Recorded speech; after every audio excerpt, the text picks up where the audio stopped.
Yeah, very good morning, friends. Welcome to e-governance through Twitter series. Welcome to Questions Case Education. So today's e-governance, which is published by majorly my government and Press Information Bureau and other ministries of central government and other state governments.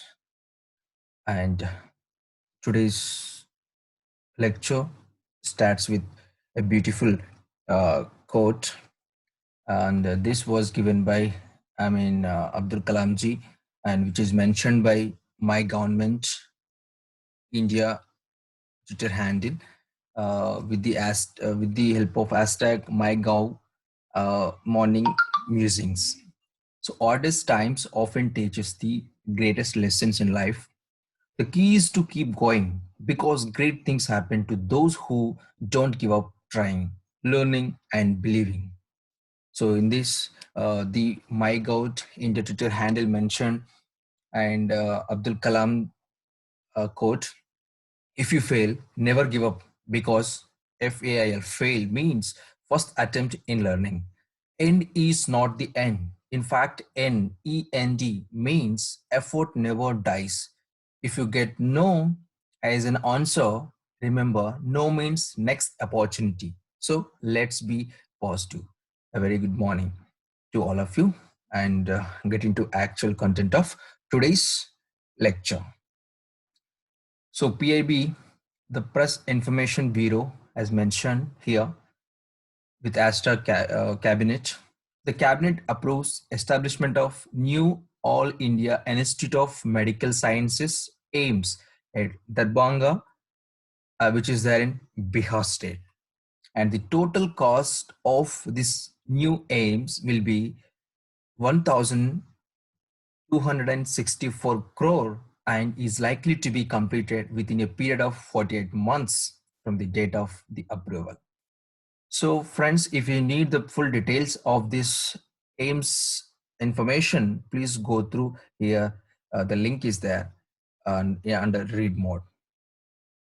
And the next service and next, thus mentioned by my government, India, hashtag National Education Policy 2020. This is focuses on conserving the linguistic pluralism of India. So this is highlighted by hashtag Sikshit Pav and as well as hashtag our teachers, our heroes. Thank you very much. And next, it talks about AI, intelligent artificial intelligence. So the government of India and the Ministry of Information Technology has given the guidelines and calling for AI challenge for each and every field in the India. So the last date for the submission of the project, the project proposal, that is 24th September 2020.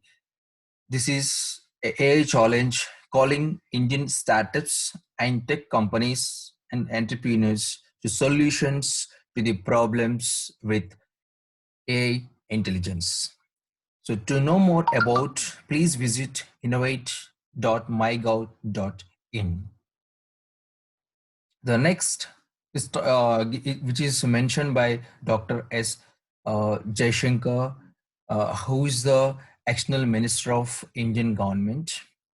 He mentioned here in the name of hashtag International Day of Democracy. Actually, this International Day of Democracy is on 15th September 2020. And in this, he quoted that for India, democracy is both a cultural heritage and a contemporary choice. Respect for rules and international law have earned us a reputation as a responsible democratic power.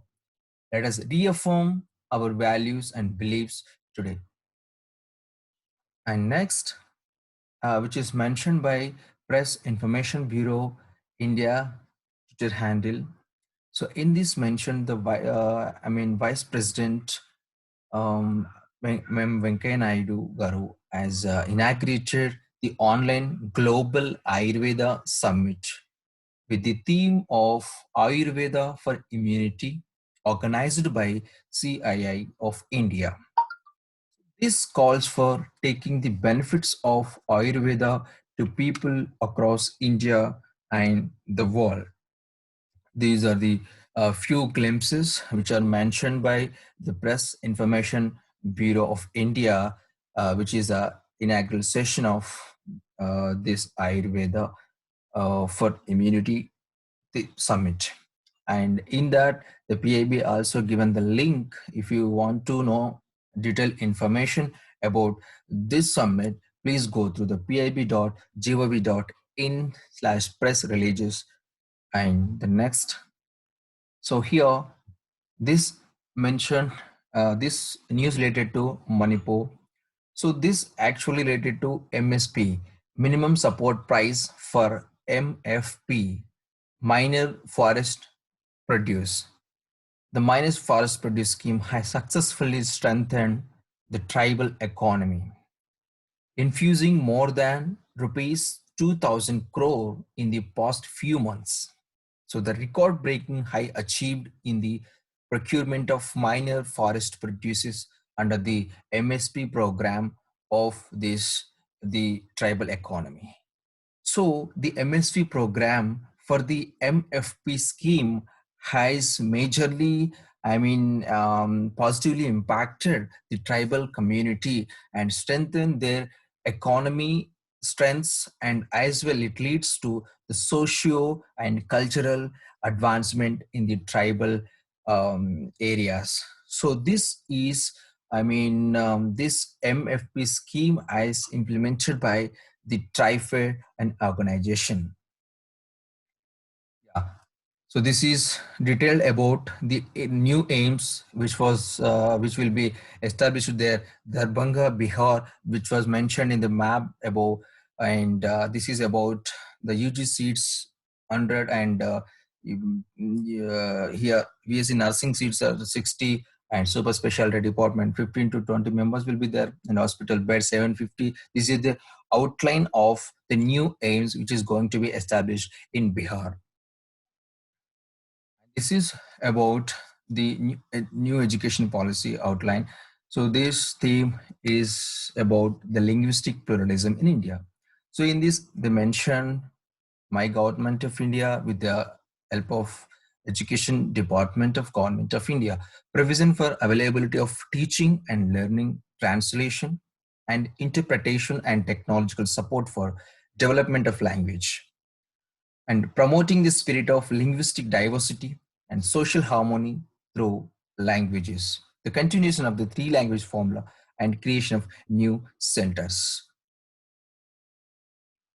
And this was mentioned under All India Radio News, which is related to our legislative. So Lok Sabha passes the Essential Commodities Amendment Bill 2020 with voice vote. So the bill, it is going to increase the competition in agricultural sector and enhance the farmers' income.